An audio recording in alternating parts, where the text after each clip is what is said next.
सीता ने अपने बेटे रमन की शादी एक बहुत पढ़ी लिखी लड़की दिव्या से करवाई है। सीता को इस बात का बहुत घमंड है कि उसकी बहू बहुत पढ़ी लिखी है। अब सास का ये घमंड बरकरार रहेगा या उसका ये घमंड बहू जल्दी ही तोड़ देगी?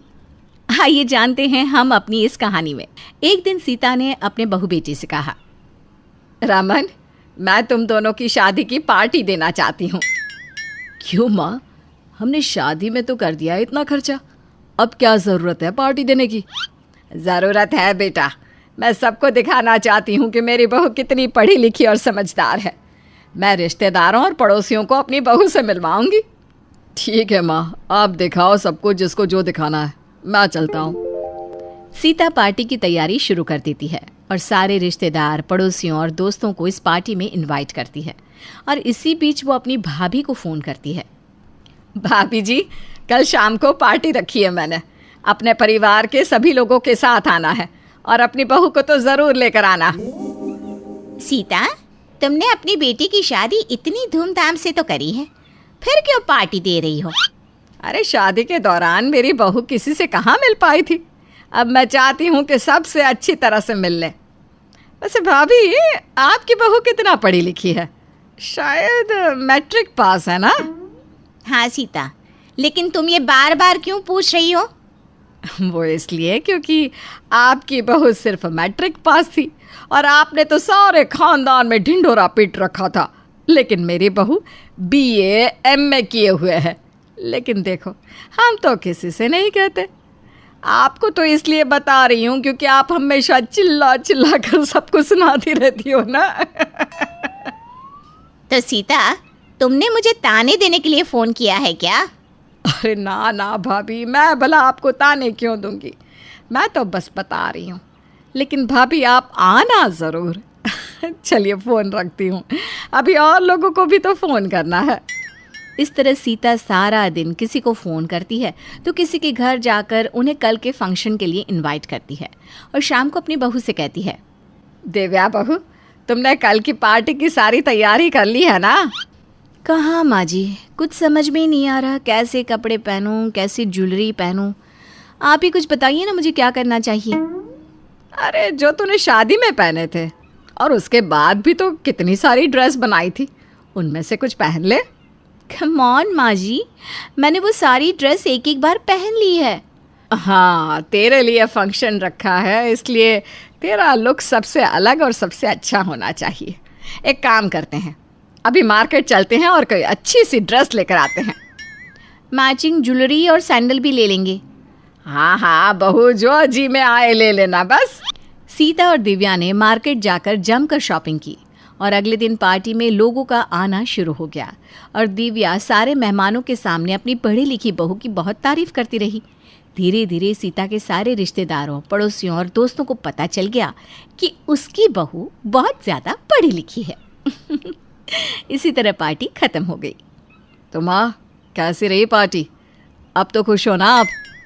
पार्टी तो अच्छी रही, हाँ बहुत खुश हूँ। आखिर सबको पता चल ही गया कि मैं बहू नहीं बल्कि चांद का टुकड़ा ढूंढ कर लाई हूँ।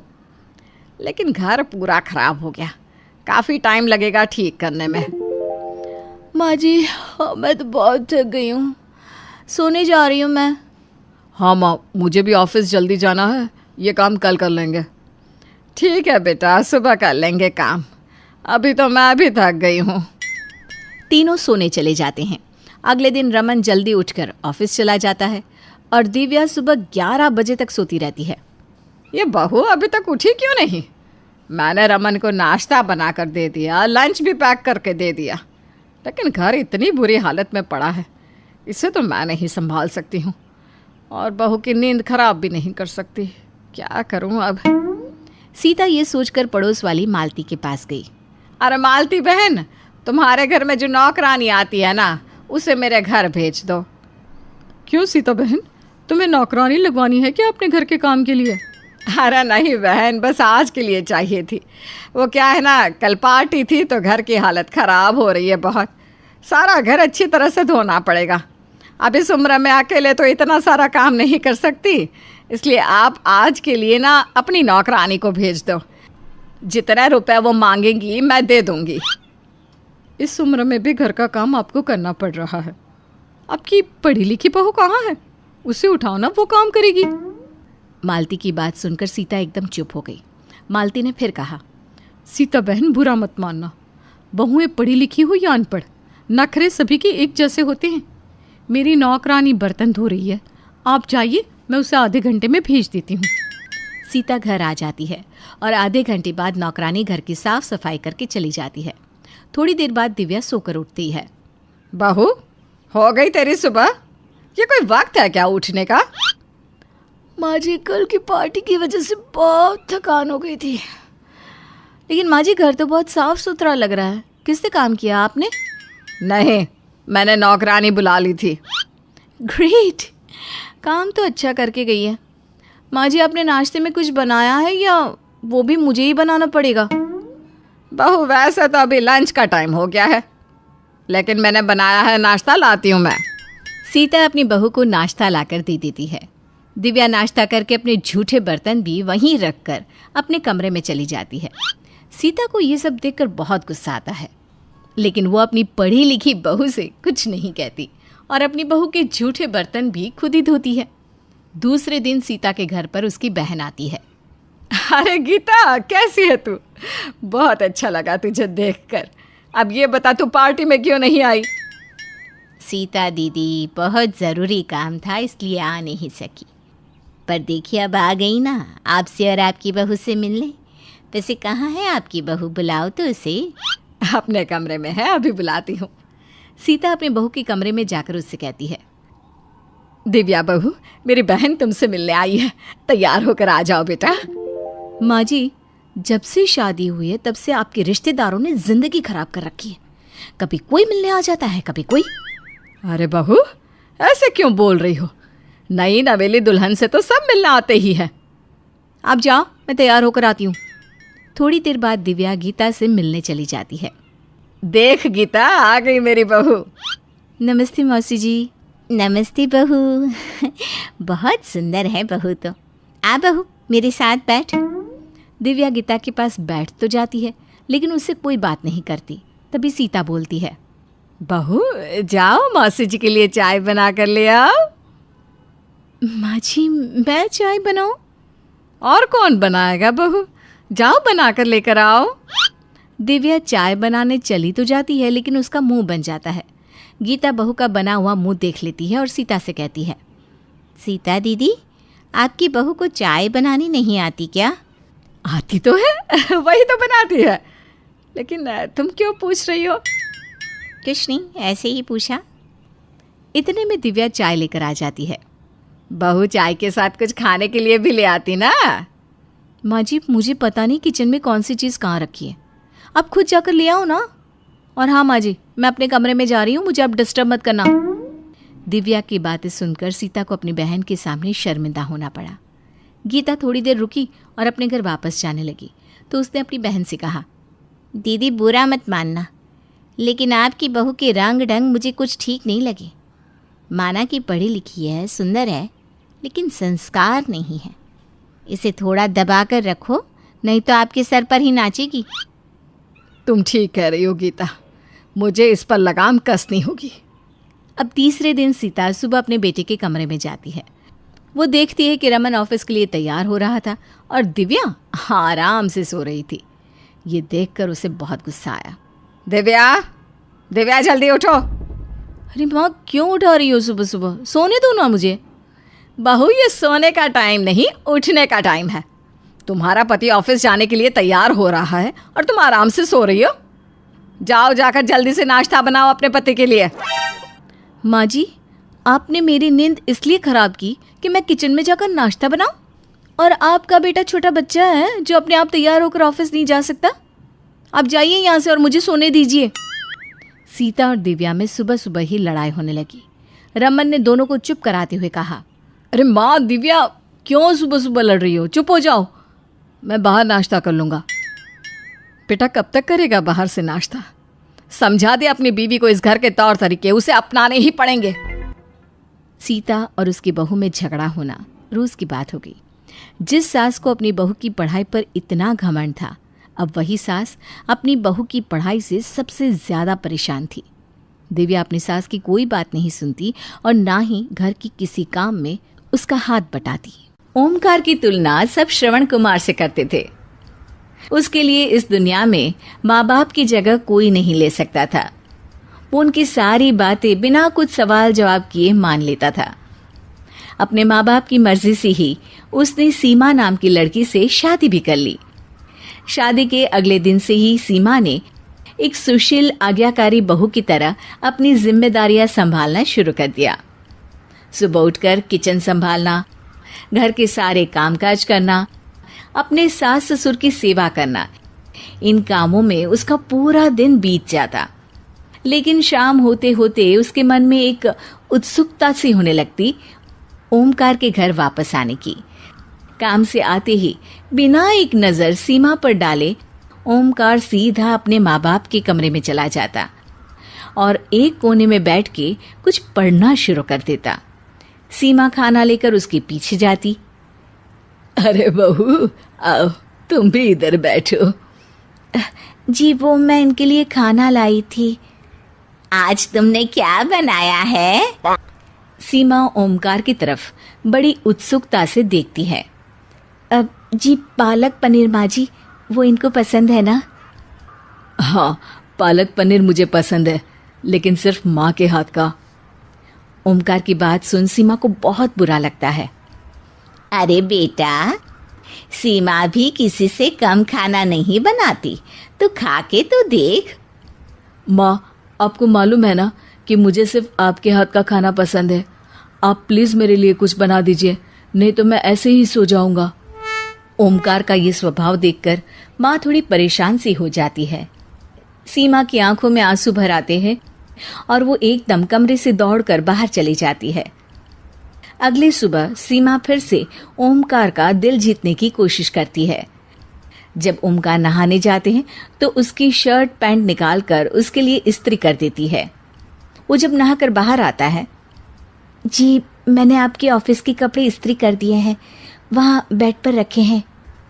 ओमकार बेड की तरफ देखता है और फिर सीमा की ओर गुस्से से देखते हुए कहता है, जब तुम्हें पता नहीं है कि मुझे कौन से दिन क्या पहनना पसंद है, तो प्लीज अपनी तरफ से आगे बढ़ के काम मत किया करो। ये कहकर वो अपने कपड़े कपबोर्ड से निकाल कर पहनता है और ऑफिस के लिए चला जाता है। अपनी बीवी से इस तरह बात करना ये ओमकार का रोज का ही काम हो गया था, लेकिन फिर भी सीमा को उम्मीद थी। एक दिन हॉल में जब साथ में बैठकर सब लोग टीवी देख रहे होते हैं, ओमकार की माँ उससे कहती है, बेटा काफी दिन हो गए हैं तुम्हारी शादी को, क्यों ना तुम बहू को कहीं घुमाने ले जाओ। इस तरह तुम दोनों को कुछ समय साथ बिताने के लिए भी मिल जाएगा। माँ, आपको तो मालूम है मुझे कितना काम रहता है। अभी इन सब फालतू चीज़ों के लिए वक्त नहीं है मेरे पास। ये सब सुन सीमा अचानक से अपने कमरे में चली जाती है और जोर जोर से रोने लगती है। क्या मिलता है तुझे ये सब करके? वो बेचारी जब से घर आई है, एक भी दिन तूने उसे एहसास नहीं दिलाया कि ये घर उसका है। पर माँ ठीक ही तो है ना, ये घर उसका नहीं आपका है और आप मेरे हैं। इतना कहकर ओमकार वहां से चला जाता है। देखा भाग्यवान, हमारा बेटा एक अच्छा बेटा तो है, लेकिन पति नहीं। अब मुझे ही कुछ करना होगा। अगले दिन ओमकार के पिताजी मित्तल जी को फोन करते हैं। अरे मित्तल जी, ओमकार के काम में पैसे लगाने से तो अच्छा है कि आप ये पैसा पानी में फेंक दीजिए। अब क्यों जी, क्या हुआ? अरे मैं खुद लगा चुका हूँ, सब डूब गए। तभी सोचा आपको बता दूं, आपके तो पैसे बच जाएं। अरे धन्यवाद जी। वैसे आपका नाम? आपका शुभ चिंतक। इतना कहकर वो फोन रख देते हैं। तभी ओमकार की माँ आ जाती है। अरे ये आप अपने ही बेटे के साथ? अरे भाग्यवान, ठहरो और देखो आगे आगे होता है क्या। एक दिन कमरे में बैठे हुए सीमा ओमकार को फोन पर किसी से बहस करते हुए सुन लेती है। ओमकार बहुत हड़बड़ी में कमरे में चक्कर काट रहा होता है। फोन पर बात करते हुए उसका चेहरा पसीने से तरबतर हो जाता है। लेकिन मित्तल जी, आप ऐसे कैसे कर सकते हैं? आपने वादा किया था कि आप इस प्रोजेक्ट में इन्वेस्ट करेंगे। मैं 2 साल से इस पर काम कर रहा हूँ।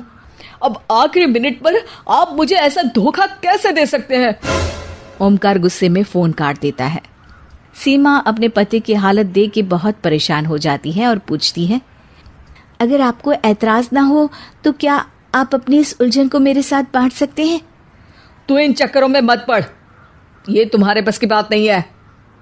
तभी ओमकार के माता पिता भी आ जाते हैं। अरे बेटा, क्यों परेशान है इतना, क्या हुआ? अरे पिताजी, मैं बर्बाद हो गया। मित्तल जी ने पैसे लगाने से मना कर दिया। अरे बेटा, टेंशन ना ले, तूने मेहनत की है ना, तो तुझे इसका फल जरूर मिलेगा। इसी बीच सीमा बिना कुछ कहे अपनी अलमारी से अपने माँ बाप के दिए गहने लाकर ओमकार के हाथों में रख देती है। अरे ये क्या कर रही हो? ये तो तुम्हारा स्त्री धन है। गहने तो बनते रहेंगे, लेकिन आपका प्रोजेक्ट नहीं रुकना चाहिए, और वैसे भी जो मेरा है वो आप ही का तो है। ओमकार को तो समझ में ही नहीं आता कि वो क्या बोले। उसका ये निस्वार्थ त्याग देखकर हक्का बक्का रह जाता है वो। तभी उसके पिताजी कहते हैं, बेटा, ये सच है कि माँ बाप की जगह कोई नहीं ले सकता, लेकिन ये भी सच है कि बीवी की जगह भी कोई नहीं ले सकता। आप ठीक कहते हैं पिताजी। चलो सीमा, तैयार हो जाओ, काम आकर करेंगे। कल गोवा जा रहे हैं तुम और मैं। ये कहानी 4 ऐसे आलसी भाइयों की है जो दुनिया के साथ साथ अपने आप पर भी बोझ है। इस कहानी में आपको बहुत मजा आने वाला है, तो चलिए कहानी को सुनते हैं। अरे नालायको, दरवाजा खोलो, मैं चेलाराम हूँ, इस मकान का मालिक। दरवाजा खोलते हो या नहीं? अरे ये कौन है जो रोज सुबह सुबह हमारी नींद खराब करने आ गया? हाँ, तुम सही कहते हो। देखो, शायद बिल्डिंग का चौकीदार होगा। अरे जा छोटे, देख तो। ये बात है, अभी उसकी खबर लेता हूँ। ए रुक, क्या चिल्ला रहा है? अजय जैसे ही दरवाजा खोलता है, सामने चेलाराम को देखता है। क्या है, क्यों चिल्ला रहे हो? दिखता नहीं है? ये हमारा सोने का टाइम है। जाओ यहाँ से। अरे कमीनो, थोड़ी तो इज्जत दिया करो मुझे, आखिर मैं मकान मालिक हूँ तुम्हारा। आज मैं अपना किराया लेने आया हूँ यहाँ पर। अभी पैसे नहीं है, बाद में आना। अरे 10 साल से तुम लोगों ने मेरा किराया नहीं दिया है, थोड़ी तो शर्म करो। और फिर पैसे होंगे कहाँ से? पैसे तो काम करने से आते हैं। और तू क्या कह रहा था? ये हमारा सोने का टाइम है। घड़ी देखी, दोपहर के 1 बज गए हैं। अरे कोई भगाओ ना, इसे कितनी बातें करता है ये मोटा। अरे थोड़ी तो शर्म करो तुम सब, ये मेरी बेइज्जती कर रहे हो। तो तुम अपनी बेइज्जती करवाने यहाँ आते ही क्यों हो? क्या करूं, तुम लोगों को निकाल भी नहीं सकता। आखिर तुम लोगों पर मेरा 10 साल का किराया जो बाकी है, पर उसे तो मैं वसूल करके ही रहूंगा। चेलाराम बड़बड़ाते हुए वहां से चला जाता है। तभी वहां शीला मौसी आ जाती हैं। लो निकम्मो, खाना खा लो। लाइए लाइए मौसी, बड़ी भूख लगी है, लाइए खाना। अरे नालायक, पहले मुंह तो धो ले, ब्रश कर ले। खाना खाने के बाद ब्रश कर लूंगा मौसी। वाह रे, तुम लोगों की मोटी बुद्धि, आहा, तुम जैसे आलसी और निकम्मे पूरी दुनिया में नहीं मिलेंगे। अरे जरा इस घर का हाल तो देखो, म्युनिसिपालिटी का कचरा भी इससे साफ होगा। क्या बात करती हो मौसी? सच कहती हूँ। अरे घर की तो छोड़ो, कम से कम अपने आप की तो साफ सफाई कर लिया करो। जरा तुम सब अपनी शक्ल देखो, ऐसा लगता है कि जंगल से बनमानुस भाग कर यहाँ आ गए हैं। मौसी, आप तो हर वक्त सिर्फ हम लोगों की बुराई ही करती रहती हैं। तारीफ करने वाला कौन सा काम किया है तुम लोगों ने? अरे मैं कब तक तुम लोगों को अपने घर से खाना लाके खिलाती रहूंगी? अगर तुम सब कहीं छोटी मोटी नौकरी कर लो तो अच्छा रहेगा बेटा। ऐसे कब तक जिंदगी जियोगे बताओ तो? अरे मौसी, नौकरी तो नौकर करते हैं, और वैसे भी एक इंसान को जिंदगी जीने के लिए क्या चाहिए? तन ढकने के लिए 2 जोड़ी कपड़े, सो तो है हमारे पास। और मौसी, दूसरी चीज है सर पर छत। ये देखिए, चेलाराम ने इतना बड़ा घर हमें दे रखा है। और हाँ मौसी, तीसरी चीज है खाना, वो तो तुम हमें खिला देती हो, बस हमारे लिए इतना काफी है। अब तुम ही बताओ हमें काम करने की क्या जरूरत है। ऐसे जवाब सुनकर मौसी अपना सर पकड़ लेती है। वाह रे तुम लोगों की महान सोच। अरे क्यों विजय, तुम सबसे बड़े हो, कम से कम तुम तो अपनी जिम्मेदारी समझो। मौसी, आप तो बेकार में चिंता करती रहती हो, हम सब अपनी जिंदगी में बहुत खुश हैं। शीला मौसी समझ जाती है कि वो रेगिस्तान में पानी ढूंढने की कोशिश कर रही है। कुछ दिनों के बाद, क्या कर रही हो माँ? अरे कुछ नहीं, उन भूखड़ों के लिए खाना बना रही हूँ। क्या माँ, आखिर तुम कब तक उन लोगों को मुफ्त का खाना खिलाओगी? वो लोग कभी नहीं सुधरने वाले। हाँ बेटा, ठीक ही कहता है तू। इन लोगों को सुधारने का सिर्फ एक ही तरीका है। मैं विजय की शादी अपने गांव की कल्लू हलवाई की बेटी तारा से करवा देती हूँ। तारा बहुत ही तेज और अनुशासित लड़की है। घर में तारा आएगी तो सब बदल जाएगा। वही इन शैतानों को इंसान बनाएगी। हाँ माँ, तारा से तो उसका पूरा गांव डरता है। तारा निडर होने के साथ साथ बहुत अक्लमंद भी है। उसके जैसी लड़की तो आसपास के 4 गांव में भी नहीं है। वो तो इन लोगों को 2 दिन में सीधा कर देगी। बेटा तू कल ही जा और उसकी मौसी से तारा और विजय की शादी की बात तय करके आ। अगले दिन विजय तारा के गांव की तरफ निकल पड़ता है। चाय कैसी बनी है नरेश बेटा? तुम्हारी शहरी चाय का तो स्वाद नहीं मिलेगा। ऐसी बात नहीं है, चाय तो बहुत अच्छी है। अच्छा एक बात बताओ बेटा, जिस लड़के का रिश्ता तुम मेरी तारा के लिए लेकर आए हो वो काम क्या करता है? मेरा मतलब है कितना कमाता है? अब कमाने का ऐसा है चाची की एक बार उसकी शादी हो जाए फिर कमाने भी लगेगा। हाय, इसका मतलब अभी कुछ नहीं कमाता? मैंने ऐसा कब कहा कमाता नहीं है, लेकिन अब रोज रोज तो आदमी जीत नहीं सकता ना, कभी कभी हार भी जाता है। हार जाता है मतलब? अब जुआ चीज ही ऐसी है ना। इसका मतलब लड़का जुआरी है?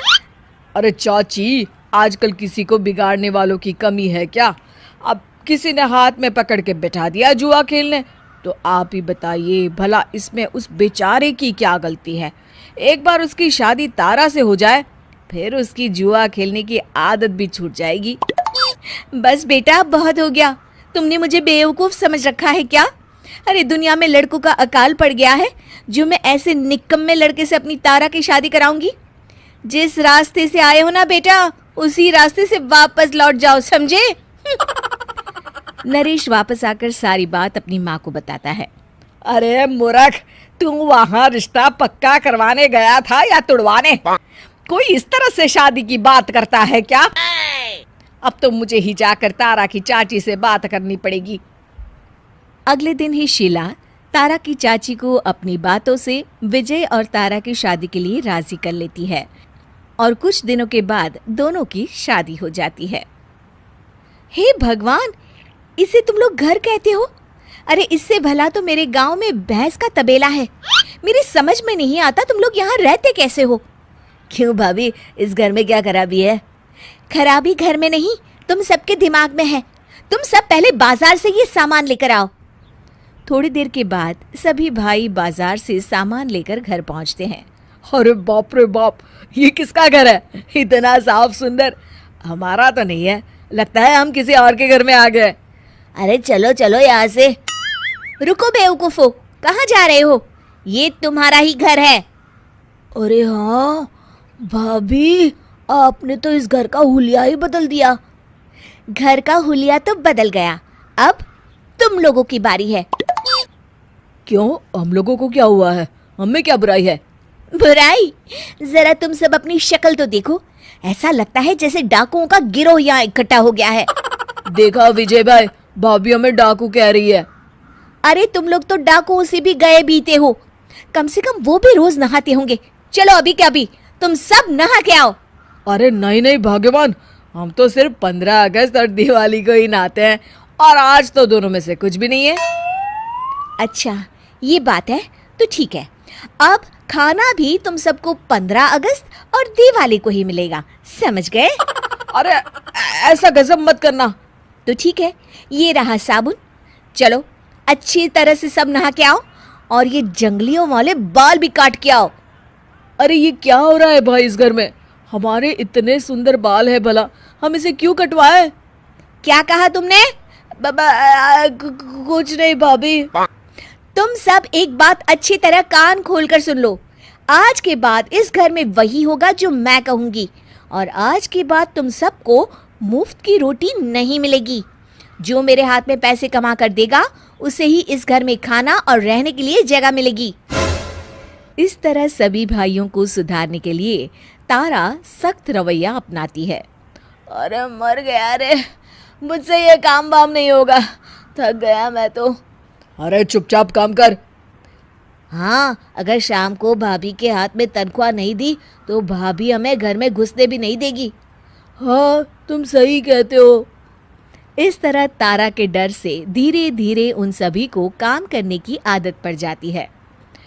आज पता चला ये मेहनत करने के बाद खाना खाने का मज़ा ही कुछ और है। वाह कितना स्वादिष्ट खाना है। कुछ महीने बाद, ये लीजिए भाभी, मेरी इस महीने की तनख्वाह। भाभी ये मेरी तनख्वाह। सभी भाई एक एक कर अपनी तनख्वाह तारा के हाथ में रख देते हैं। ये लीजिए चेलाराम जी, आपका इस महीने का किराया। शुक्रिया बेटी, आज समझ में आया कि एक घर में औरत की क्या अहमियत होती है। तुमने तो इन शैतानों को इंसान बना दिया।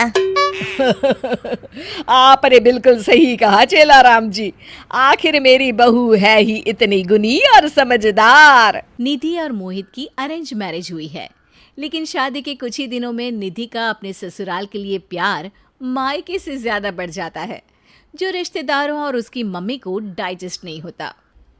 क्या बात है बहू, तुम तो कुछ ही दिनों के अंदर ससुराल में ऐसे रम गई जैसे सदियों से यहीं रह रही हो। कहीं कोई झोलबाजी तो नहीं है ना? हाय दीदी, कैसी बात कर रही हो? मेरी बहू लाखों में एक है, इसमें झोलबाजी क्या? अरे भाई, आजकल के टाइम में किसी का पता नहीं, किसने जाना दोनों शादी से पहले ही एक दूसरे को जानते हो, और आपने हमें अरेंज मैरिज का लॉलीपॉप खिला दिया हो। अब लॉलीपॉप हो या चॉकलेट, सबने खा लिया ना, फिर क्या बातें बनाना। शायद आपको घर जाने के लिए देरी हो रही है। सास की बातें सुनकर मोहित की बुआ वहाँ से चली जाती है, जिस पर पूरा घर हंसने लगता है। माँ जी, हमने शादी से पहले एक दूसरे का नाम तक नहीं सुना था, फिर आपने बुआ जी को शक क्यों करने दिया? इसका जवाब मैं देता हूँ, क्योंकि तुम्हारी सास को किलसने वाले लोगों के अंदर आग भड़काने में बहुत मजा आता है। माँ का तो एक ही फंडा है, जो जले थोड़ी दूर चले, नहीं तो ये उन्हें भून ही देंगी। क्लींच है, लेकिन लगता है काम का है। अरे तुम भी सीख लो, क्योंकि लोग कभी किसी चीज़ से सेटिस्फाइड नहीं होते, इसीलिए उन्हें एक्सप्लेन करना छोड़ो और मज़े में रहना सीखो। सास की बात गांठ मारकर निधि ससुराल के एडवेंचरस सफ़र पर निकल पड़ती है, जहां उसे हर दिन कुछ नया देखने, सीखने और सुनने को मिलता रहता है। इन्हीं सब के बीच एक साल कब और कहां बीत जाता है, वो निधि की माँ के अलावा और किसी को पता नहीं चलता।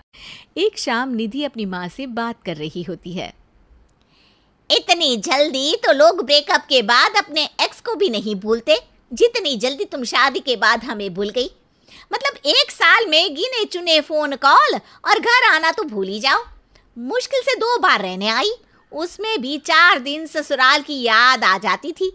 यही दिन देखने के लिए शादी की थी क्या हमने तेरी, कि ससुराल जाकर हमें दरकिनारे कर दे। अरे रे, शांत गदाधारी भीम शांत। अब मेरा ससुराल है ही ऐसा कि यहाँ कोई भी आए तो उसका वापस जाने का मन ही ना करे। और आपको तो खुश होना चाहिए कि बेटी ससुराल में खुश है। लोग बुरा ससुराल मिलने पर दुखी होते हैं, पर तुम तो अच्छा मिलने पर भी कुड़कुड़ कर रही हो माँ। तभी पीछे से निधि की सास बोलती है। अरे समधन जी, मेरी बहू पर नजर मत लगाओ और कुंडे की जगह 4 दिन वैकेशन बनाने यहीं आ जाओ। सुना माँ, कौन सी सास बहू की माँ को वैकेशन के लिए बुलाती है? ये मेरी सास है। शाम को मोहित ऑफिस से आते हुए तुम्हें लेते आएंगे। बाय। इससे पहले कि निधि की माँ कुछ बोलती, वो फ़ोन काट देती है और शाम को घर वापस आते हुए मोहित अपने ससुराल पहुंच जाता है। मम्मी जी, आप तैयार नहीं हुए? जल्दी करिए, आज हमारे यहाँ कुकिंग कंपटीशन है। मैं माँ को हारते हुए देखना मिस नहीं करना चाहता। आपकी बेटी बहुत बढ़िया खाना बनाती है।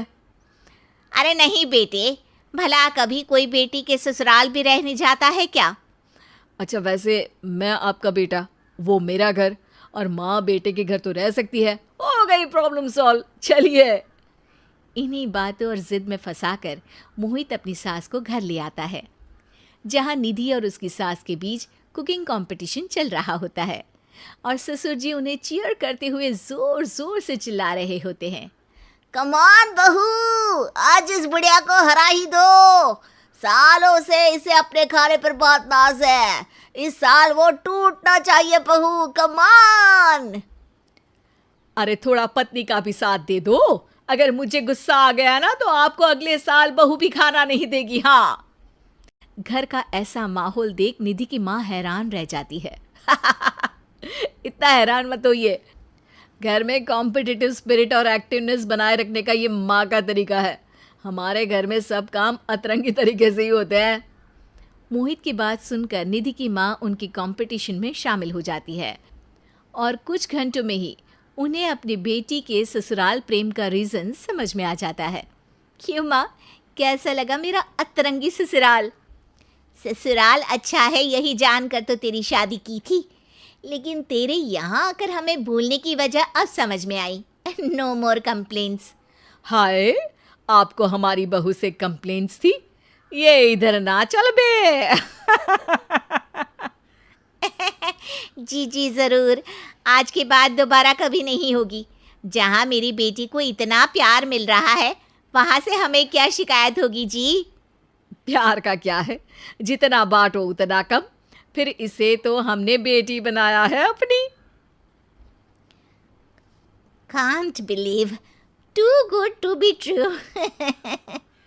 वो आपको इसलिए लग रहा है क्योंकि लोगों ने ससुराल की इमेज हेल बनाई हुई है। पर माँ, मेरा ससुराल सही में जन्नत है। यहाँ सब एक दूसरे की बहुत इज्जत करते हैं, बात सुनते भी हैं और मानते भी हैं। समधन जी, हर चीज में नुक्स निकालना तो लोगों का काम है। उन्हें किसी के अच्छाई में बुराई निकालकर और बुरे की गॉसिप करके किसी भी तरह की बातें बनानी होती है। इसीलिए मेरा परिवार कभी किसी की बातों पर ध्यान ना देकर वही करता है जो उन्हें सही लगता है। बात तो आपकी बिल्कुल सही है समधन जी। मैं बहुत खुश हूँ और दुआ करती हूँ कि हर लड़की को मेरी बेटी जैसा ही ससुराल मिले। ओहो माँ, आपने तो सीधा सीधा पड़ोस वाले गॉसिप गैंग का बिजनेस ठप करने की दुआ ही मांग ली।